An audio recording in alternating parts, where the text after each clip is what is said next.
नमस्कार। आप देख रहे हैं संतोष पाठक ऑफिशियल। सभी दर्शकों का स्वागत और अभिनंदन।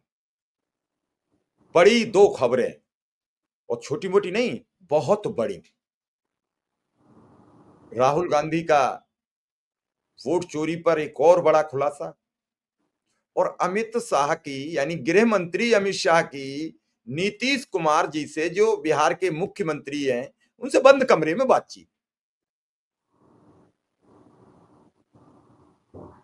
वोट चोरी बिहार से खुली है। मुद्दा जरूर खोला जो जाके कर्नाटक से, बेंगलुरु लोकसभा से, माधेपुरा विधानसभा से, लेकिन अगर एसआईआर बिहार में शुरू नहीं होता तो शायद छानबीन नहीं होती। हालांकि राहुल गांधी ये कह रहे हैं कि पिछले 6 महीने से हम डाटा पर काम कर रहे थे, डाटा एनालिसिस कर रहे थे। आज उन्होंने कई बातें की। एक तो बड़ी बात यह भी है कि उन्होंने कहा कि वहां की सीआईडी लगातार कह रही है कर्नाटक की, और चुनाव आयोग जवाब नहीं दे रहा है। एक और चर्चा, कई चैनल से कुछ वीडियो हटाए गए हैं। हम किसी का नाम नहीं लेते हैं, ना हम उस पर चर्चा करते हैं, लेकिन मुख्य बिंदु यह है, वो सीधा हमारे साथ संतोष पाठक जी मौजूद हैं। उनका स्वागत और अभिनंदन। और सीधा उनके पास पहुंचते हैं। क्या है पाठक जी राहुल गांधी के खुलासे का हस्र? मामला उनका बड़बोलापन है क्या, या वो लोगों को लुभाने का काम कर रहे हैं जो विपक्ष कह रहा है? लेकिन तत्काल चुनाव आयोग ने जवाब दिया है। आज जवाब दे रहा है लेकिन कार्रवाई नहीं कर रहा। जवाब और कार्रवाई में अंतर होता है। जवाब तो आप मुझसे सवाल करो, मैं भी कोई जवाब दे दूंगा, ट्विटर पे दे दूंगा, एक्स पे। सामने नहीं कोई आ रहा। अरे मैं तो फिर कह रहा हूं, मैं चुनौती दे रहा हूं चुनाव आयोग को। अगर राहुल गांधी गलत हैं तो उनके खिलाफ कार्रवाई करने में चुनाव आयोग झिझक क्यों रहा है? वो नेता प्रतिपक्ष हैं। राष्ट्रपति से उन्हें परमिशन ली जाए, उन्हें गिरफ्तार कर जेल भिजवाया जाए। और इस जो प्रेस कॉन्फ्रेंस में उनके साथी हैं, इसका डेटा तो सरकार तुरंत निकाल लेगी। बार बार भाजपा के प्रवक्ता कहते हैं राहुल गांधी देश विरोधी गतिविधियां करते हैं। अरे साहब, 11 साल से आप सत्ता में हो और आपके सत्ता के रहते हुए राहुल गांधी देश विरोधी गतिविधियां, युवाओं को भड़काने का काम कैसे कर पा रहे? क्या इसका मतलब यह माना जाए आप नाकाम सरकार हो? आपके पास कोई विकल्प नहीं है? आप अपनी नाकामियां दूसरे के सर पर थोपना चाहते हो? कोई विकल्प नहीं है आपके पास। संतोष पाठक जी, आज शिवजी की जी शिवजी सबसे पहले तो मैं संतोष पाठक ऑफिशियल यूट्यूब प्लेटफॉर्म के तमाम दर्शकों को नमस्कार कहूंगा और आपसे कहूंगा कि भाई मोदी जी से सवाल मत पूछिए। मोदी जी से सवाल पूछने की कोई जहमत है नहीं। 11 साल से सत्ता में कह रहे घुसपैठिए आ रहे हैं। 11 साल से सत्ता में कह रहे राहुल गांधी घुसपैठियों को बचाने के लिए बिहार की यात्रा पर निकले। 11 साल से सत्ता में कह रहे है, लेकिन कह रहे विपक्ष के नेता देश के दुश्मनों से मिलकर देश की सुरक्षा को खतरा पहुंचा रहे हैं। और बहुत ज्यादा अगर आप उनसे सवाल पूछेंगे तो जवाहरलाल नेहरू तक पहुंच जाएंगे, 1962 तक पहुंच जाएंगे, 47 का जिक्र करते हुए नजर आएंगे, आजादी के आंदोलन का भी श्रेय लेते हुए नजर आएंगे जिसमें उनकी कोई बहुत ज्यादा भूमिका थी नहीं। तो मोदी जी को अब बख्श दीजिए, मत पूछिए सवाल, वो सवालों के जवाब तो है नहीं। और कल तो जिस तरह से महामानव की तरह तमाम लोग स्क्रिप्टेड बधाई उनको दे रहे थे, उस पर तो क्या कहूं मैं, माशाअल्लाह, इतना ही कह सकता हूं मैं। लेकिन आज मैं सवाल कुछ और लाया।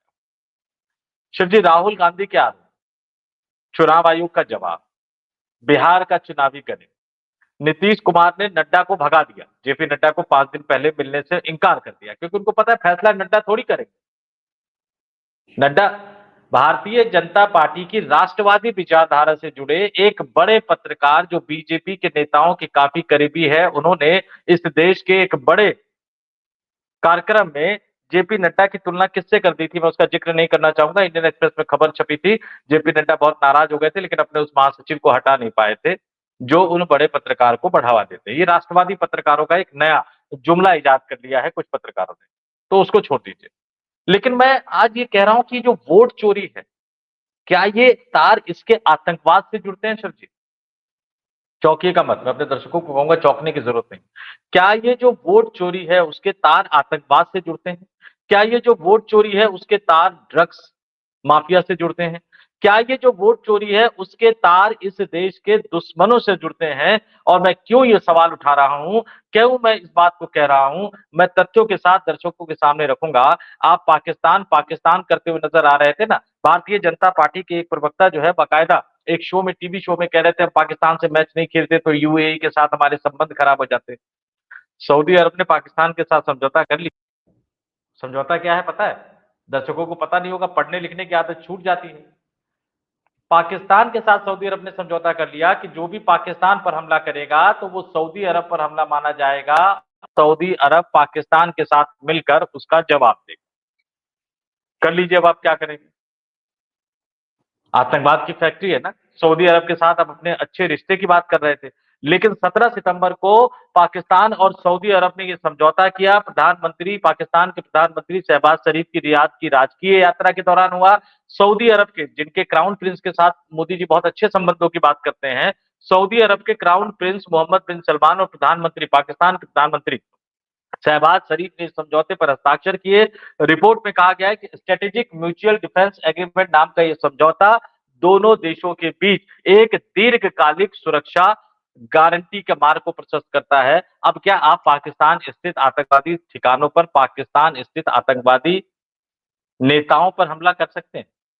सऊदी अरब क्या करेगा उस समय में? इसी तरह का समझौता इंदिरा गांधी ने रूस से किया था 1971 की लड़ाई से पहले, और एक बड़ी कामयाबी हासिल की थी। अब मैं अपने दर्शकों को बता दूं कि वो भारत रूस समझौते, भारत और यूएसएसआर के 1971 वाले समझौते को देखे और इस वाले पाकिस्तान और सऊदी अरब के समझौते को देखे, आपको समझ में आ जाएगा ये समझौता कितना महत्वपूर्ण है। और पाकिस्तान जैसे छोटे से देश ने भारत के प्रधानमंत्री नरेंद्र मोदी को, पूरे के पूरी मोदी कैबिनेट को, विदेश मंत्री एस जयशंकर को, राष्ट्रीय सुरक्षा सलाहकार डोभाल साहब को एक बड़ा झटका दे दिया है। और ये बड़े खुश हो रहे थे ना कि डोनाल्ड ट्रंप साहब ने बधाई दी फोन करके। कौन से देशों की लिस्ट में डाल दिया अमेरिका ने भारत को? दर्शकों से कहूंगा जरा जाकर देखे कि पाकिस्तान के समकक्ष डाल दिया है।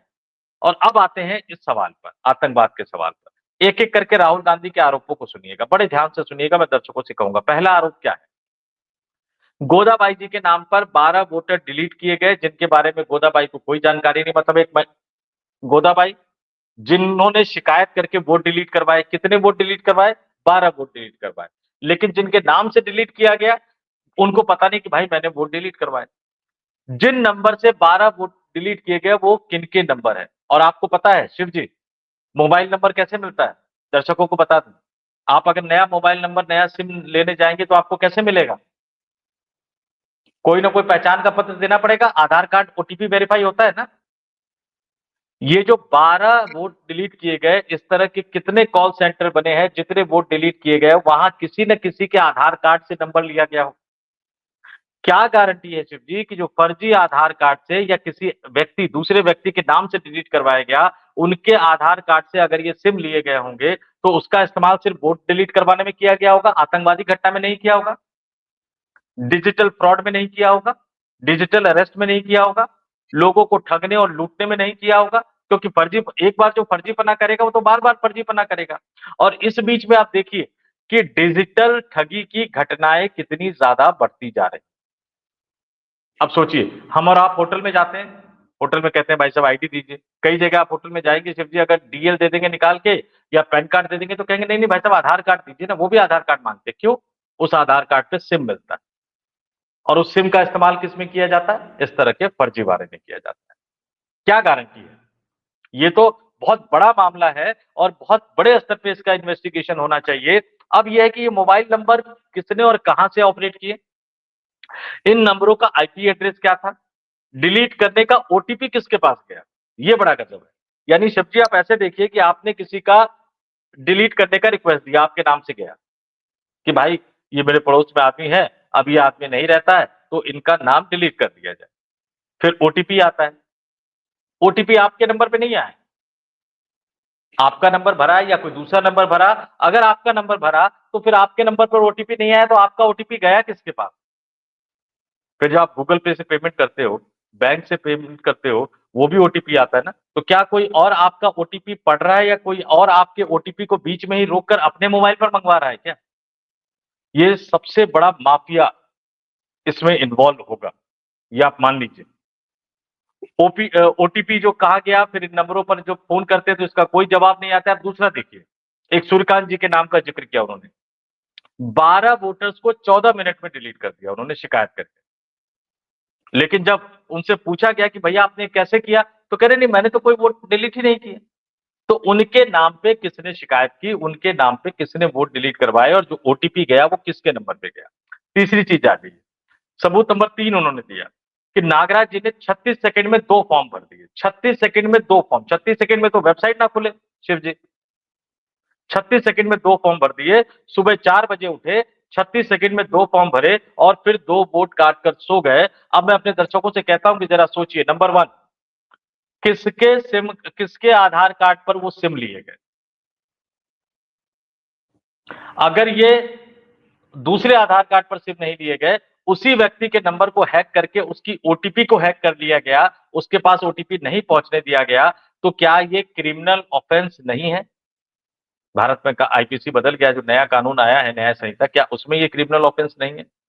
और फिर क्या गारंटी है कि इन फर्जी सिम पर, फर्जी आधार कार्ड पर लिए गए सिम का इस्तेमाल इस देश में ड्रग माफिया पैदा करने में, ड्रग्स सर्कुलेशन में, ड्रग्स की अवैध बिक्री में, डिजिटल फ्रॉड में, डिजिटल हेराफेरी में इस्तेमाल नहीं किया जा रहा है। तो अब ये सिर्फ ज्ञानेश कुमार का मसला नहीं है, अब ये सिर्फ राजीव कुमार का मसला नहीं है, अब ये सिर्फ चुनाव आयोग का मसला नहीं है। इसमें कहा गया कि सॉफ्टवेयर का इस्तेमाल किया गया, इसमें कहा गया कि कॉल सेंटर का इस्तेमाल किया गया।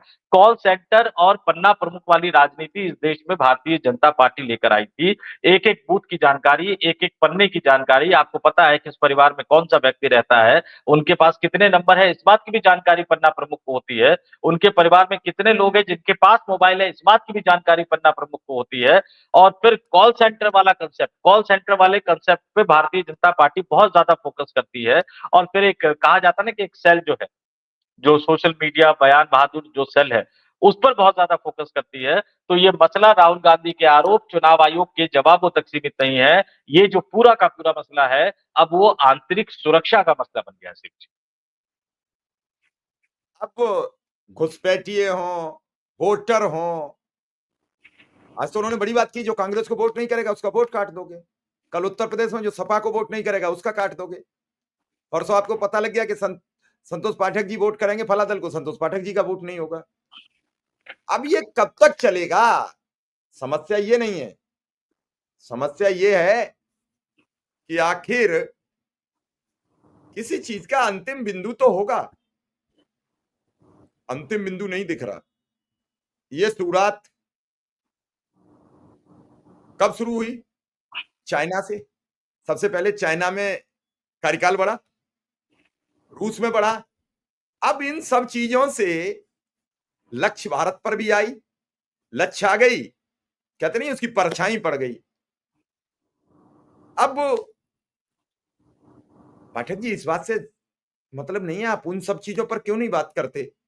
इस जमाने के लोग, इस संसार के लोग, इस भारत के लोग, जहां आप सुनने में आए दिन खबर आ जाती है कि पूरे परिवार ने जान दे दी, ये कहकर के अब मैं कर्ज देने की पोजीशन में नहीं हूं।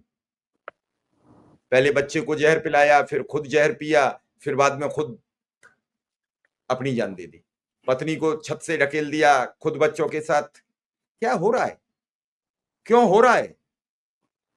क्योंकि निराशावादी जब व्यक्ति हो जाता है तो उसको कुछ दिखाई नहीं देता है। और निराशा कब घर करती है? निराशा तब घर करती है जब हमें अपनी आवश्यकताओं के अनुरूप आर्थिक संसाधन मिलना खत्म हो जाते हैं, तब निराशा हावी होती है। आपको ये लगे कि मेरे पास अमुक जगह से कुछ धन आ जाएगा जिससे मेरे महीने का खर्चा चल जाएगा, तो आप क्यों निराश होंगे? आपको ये पता लगा कि हमने किसी से 10 रुपया ले लिए, अमुक दिन हम दे देंगे, वहां से पैसे आएंगे, ये दे देंगे। जिस दिन आपको ये पता लग जाता है कि अब 10 रुपए नहीं आएंगे, अब हम 10 रुपया कहां से देंगे, फिर मन में निराशा जागृति होती है। और इसमें बड़ा तथ्यों के साथ शिव जी, इसमें तथ्यों के साथ अमेरिका क्या कह रहा है? अमेरिका ने कहा कि भारत, चीन, पाकिस्तान और अफगानिस्तान समेत दुनिया के 23 देश है जो अमेरिका में ड्रग्स भेजते हैं, ड्रग्स बनाते हैं। इससे बड़ा अपमानजनक आरोप क्या होगा? उस कैटेगरी में रख दिया है, पाकिस्तान के साथ रख दिया है। आप जन्मदिन की बधाई देने पर खुश हो रहे हैं, ट्विटर ट्विटर एक्स एक्स खेलते हुए नजर आ रहे हैं। अब एक दूसरी चीज पर आता हूं। नोटबंदी हुआ था शिव जी, नोटबंदी याद है? अचानक रात को 8 बजे, आज रात 8 बजे से ये नोट वैलिड नहीं होंगे। उत्तर प्रदेश का विधानसभा चुनाव था, उसके बाद पूरा यूपी घूमा था मैं, गाजियाबाद से गोरखपुर तक। शायद ही कोई जिला होगा, और मैंने वहां कहाँ गया था, मैं हर जिले में वहां की प्रसिद्ध जगह जाता था। एक कॉलेज में जरूर जाता था युवा लोगों से बात करने के लिए, उन वहां के जिले की बड़ी मंडी में जरूर जाता था मैं वहां, और वहां के जिले के एक बड़े धार्मिक स्थल पे जरूर जाता था, चाहे वो हिंदू हो या मुस्लिम का धार्मिक स्थल। 80% से ज्यादा पब्लिक नोटबंदी से दुखी थी, बैंकों में लाइन लगने से दुखी थी। नतीजा है, बीजेपी का वनवास खत्म हो गया, बंपर जीत मिल गई बीजेपी। आज तक मुझे ये हजम नहीं हो रहा। दूसरी चीज बताता हूं मैं आपको, 2014 का लोकसभा चुनाव, वाराणसी संसदीय क्षेत्र, राहुल गांधी ने जहां से अपना रोड शो शुरू किया था, अल्पसंख्यक बहुल इलाका था। वोटिंग के दिन हम तमाम दिल्ली से जो गए पत्रकार थे, सबसे पहले उसी बूथ पर पहुंचे कि देखे अल्पसंख्यक का क्या मिजाज है। वहां जाकर पता लगा लोग हंगामा कर रहे हैं। क्यों हंगामा कर रहे हैं? क्योंकि लोग कह रहे हैं कि पूरी की पूरी कॉलोनी का नाम, जो अल्पसंख्यक समुदाय वाली कॉलोनी का नाम था, वो वोटर लिस्ट से काट दिया गया। सरकार समाजवादी पार्टी की थी। उसके बाद क्या हुआ, कैसे हुआ, मैं अपने कई शो में आपको बता चुका हूं। दिक्कत अब इसमें राहुल गांधी का आरोप, और ये जो भी कवर करते हैं, कई सारे पत्रकार आज बड़ा सोशल मीडिया पर उछल रहे हैं कि नहीं राहुल गांधी के आरोप फर्जी है, राहुल गांधी गलत आरोप लगा रहे हैं। लेकिन मैं कहता हूं कि अगर किसी भी व्यक्ति ने जिसने चुनाव कवर किया होगा, सिर्फ किसी भी व्यक्ति ने जिसने चुनाव कवर किया होगा, वो जरूर जानता होगा कि अगर 20 मतदाता उसके पास आते होंगे तो उसमें से 2 जरूर ऐसे आते होंगे जिनका नाम कट जाता है। कौन तय करता है? आप कहते हैं कि नहीं बीएलओ वेरीफाई करता है। बीएलओ कहां से वेरीफाई करता है? वेरीफाई करता तो क्या इस तरह से नाम कटते कि जिसने नाम कटवाने की रिक्वेस्ट दी उसको पता ही नहीं कि मैंने नाम कटवाने की रिक्वेस्ट दी। और कोई भी फील्ड रिपोर्टर किसी भी चुनाव में उतर जाए और अगर उसके पास ऐसे लोग ना पहुंचे जो कहे कि मेरा नाम वोटर लिस्ट से काट दिया गया, तो बताइए, यहां तो बड़े बड़े दिग्गज लोगों के नाम काट दिए जाते हैं। नहीं, मैं आपसे एक सवाल करता हूं। जी। 20 वर्ष से पत्रकारिता करते हैं, 20 वर्ष में आज तक आपको कोई सर्वेयर मिला जिसने आपका मंतव्य जाना? मुझे तो मिला नहीं है। नहीं, नहीं।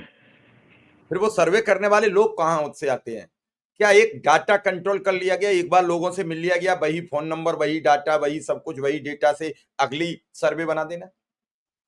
बड़ी और मैंने ऐसा अपने लाइव प्रोग्राम में भी सवाल किया कि आप 3000 लोग जुड़े हो, एक दिन लगभग 26,000 लोग जुड़े थे। मैंने सवाल किया इन 26,000 में मुझे वो मैसेज दें लोग जो सर्वेयर के सामने गए हो, जिन्होंने अपना मंतव्य बताया हो कि मैं इतने परसेंट इस व्यक्ति को मंत्री चाहता हूं, इतना इस व्यक्ति को प्रधानमंत्री चाहता हूं, इतना इसने अच्छा किया है, इतना बुरा किया है। कोई किसी ने कुछ नहीं। मैं एक सर्वेयर कंपनी के लोगों से ही मिला तो उन्होंने ये कहा कि हम ज्यादा से ज्यादा 15 से 20,000 लोगों का मत लाते हैं, उसी के हिसाब से हम अपना तैयार कर लेते। अब हमें पाठक जी ये बताइए, उत्तर प्रदेश 23 करोड़ लोगों का राज्य है, 23 करोड़ लोगों की जनसंख्या है। अब 23 करोड़ लोगों की जनसंख्या में कुछ लोगों की राय से पूरे प्रदेश की राय साबित हो सकती है, पूरे प्रदेश की राय बताई जा सकती है, पूरे प्रदेश का मसला रखा जा सकता है। क्या संभव है? नहीं। तो ये जो चीजें हैं, आज जो राहुल गांधी कह रहे हैं उस पर बड़ा ध्यान देने की जरूरत है। मैं कह रहा हूं राहुल गांधी सफेद झूठ बोल रहे हैं, उनके पास कोई तथ्य नहीं है, उनके पास कोई सबूत नहीं है। चुनाव आयोग उन सभी तथ्यों का उन्हें बुलाकर वो लोकसभा में क्वेश्चन पुटअप करा दे। चुनाव आयोग लोकसभा को पत्र लिखे कि नेता प्रतिपक्ष राहुल गांधी को चुनाव आयोग भेजा जाए।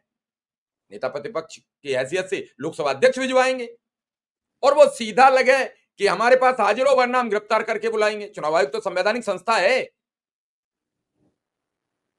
और इससे साख रोज गिर रही है चुनाव आयोग की। ये लेटर और पत्र से नहीं बचेगी साख, साख तो जवाब देने से बचेगी। नहीं, जवाब कैसा आया है और जब शिव आप जी? खुद फंस रहे हैं, जब आप खुद फंस रहे जवाब हैं, कैसा आया है?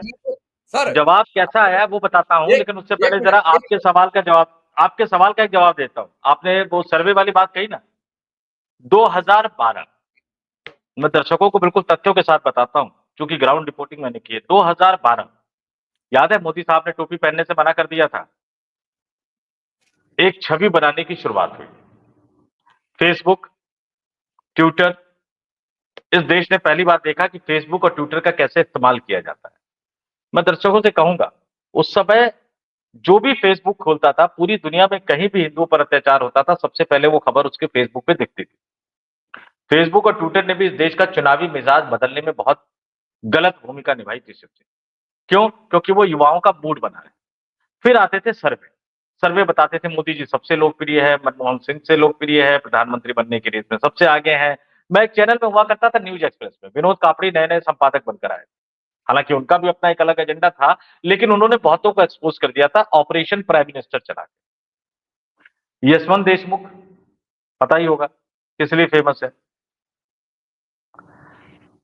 मेरे अपने बॉस रहे थे किशोर मालवीय, और ना जाने ऐसे कितने सर्वे करने वाले लोगों के नाम उन्होंने एक्सपोज़ किए कि ये लोग पैसा लेकर गड़बड़ करके डाटा का हेर-फेर करके सर्वे कर देते। क्लियर कट एक्सपोज़ हो गया था। उसके बाद मैं समझ गया कि नहीं भाई, ये सर्वे-वर्वे का कोई मतलब नहीं है। दर्शकों से भी कहूँगा कि सर्वे के ऊपर बहुत ज़्यादा भरोसा ना करें, उस तरह का माहौल बनाया जाता है। लेकिन चुनाव आयोग ने जो जवाब दिया, वो बड़ा दिलचस्प जवाब है। चुनाव आयोग के जवाब से पहले ज़रा मैं एक बार बता दूँ कि कर्नाटक की सीआईडी मामले की जाँच कर रही है। कर्नाटक की सीआईडी मामले की जाँच कर रही है। 18 लेटर वो लिख चुकी है चुनाव आयोग। 18 लेटर में उन्होंने कहा कि भाई डेस्टिनेशन आईपी दे दो हमें, जिनसे कटवाए जा रहे हैं। डिवाइस का डेस्टिनेशन पोर्ट दे दो हमें। ओटीपी ट्रेल्स दे दो, कैसे ओटीपी गया, किसके पास गया।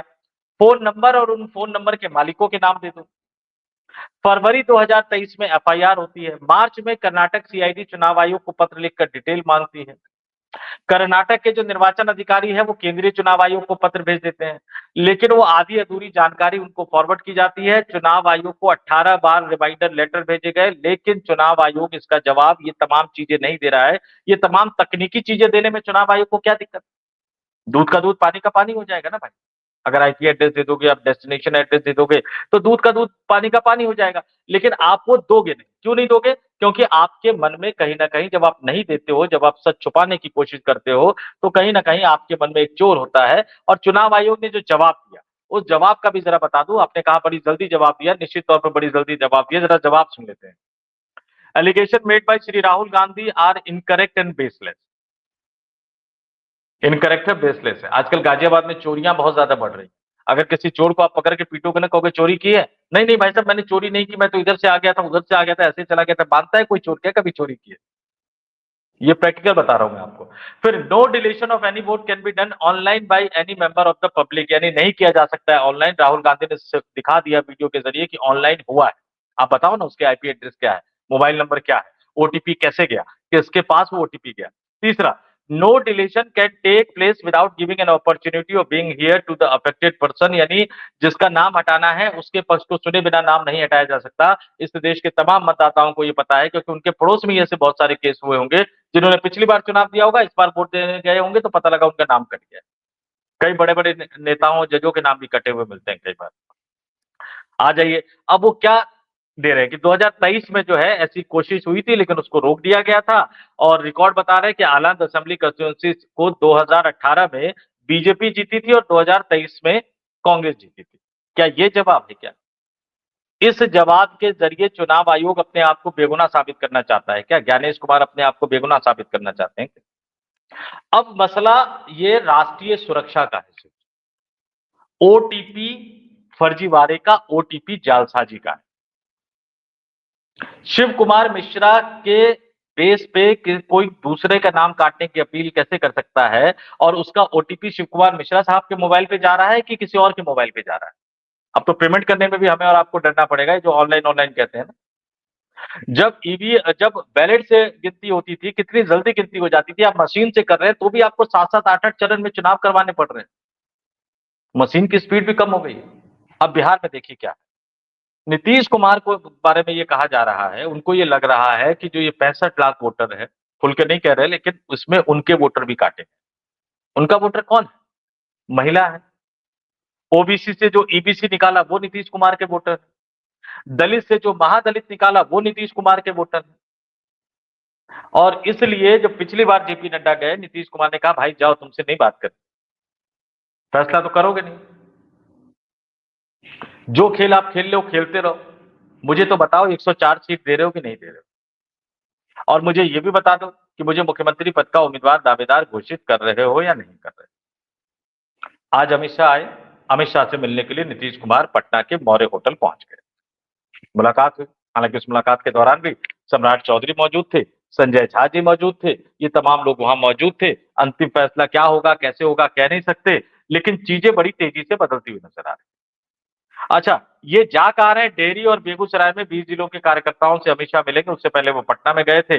और जब भी ये बेगूसराय में जा रहे हैं तो बेगूसराय वाले गिरिराज सिंह जी का आप समझ लीजिए कि राजनीतिक अवसान की एक शुरुआत है, क्योंकि बेगूसराय में एक नया नेतृत्व उभरना है। विधानसभा से शुरुआत होगी, लोकसभा में टिकट कटेगा गिरिराज सिंह जी का। और अब तो बड़े दावेदार आ गए। कौन से वाले?